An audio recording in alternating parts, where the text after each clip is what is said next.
Hi, I'm John Hornick. Welcome to my Classics series. This lesson is cast iron steak. There are many ways to cook a steak. This lesson is about doing it in cast iron.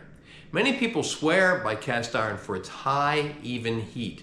I like it for the crusty and slightly crunchy surface you can develop on the beef, kind of like on a smash burger, which I love. This lesson should get you a medium rare steak. If you want it medium, cook it for another minute or so per side. But this is the important part. Once you lay the steak in the pan with the clarified butter, leave it alone until it's time to turn it. Then after you turn it, leave it alone again until it's finished. This is important to get that crusty, crunchy surface. So let's start cooking. Okay, here's our beautiful prime New York strip steak. First thing we're going to do is season it with some kosher salt. And I'm going to put it all over and pat it in.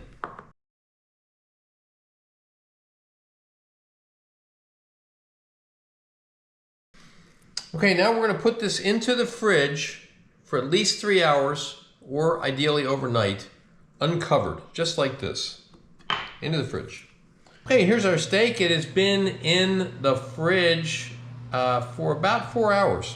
Now what we're going to do is bring it to room temperature before we go to the next step.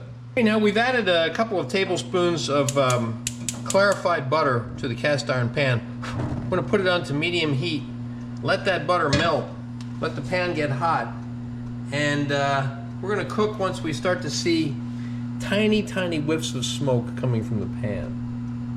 Okay, now our beef has come to room temperature. What I want to do now is pat it dry, and you want to do this pretty short time before you actually start to cook it, okay? Because the salt that's on it will cause moisture to exude from it, and so we want to have it pretty dry right before we cook it. So we're going to blot both sides of it.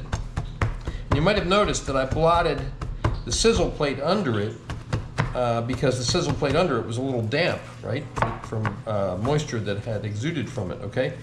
Now we want to grind some fresh pepper on it and pat that in. We're going to do both sides. Okay, our clarified butter is melted. We're just starting to get some whiffs of smoke. Now we're going to lay the steak into the pan away from me, like I just did. Why do we do that?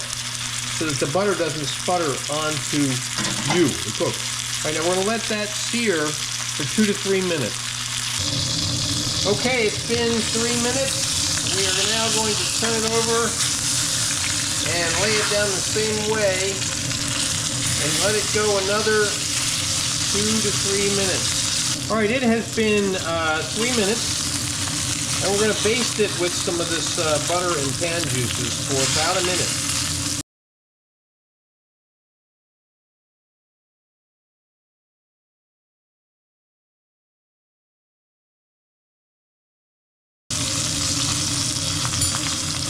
Okay, now we're going to take it off the heat, and we're going to remove it from this pan and put it on a sizzle plate and let it rest for about 3 or 4 minutes. Okay, here's our steak. It looks beautiful on the outside. It's exuding some juices that are not bloody, which means it's probably about medium rare to medium on the inside.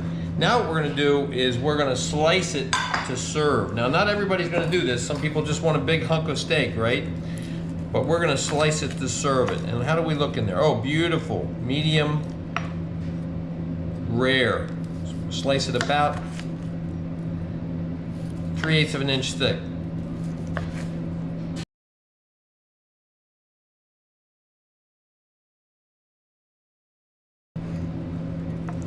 So there we have it. Beautiful cast iron steak.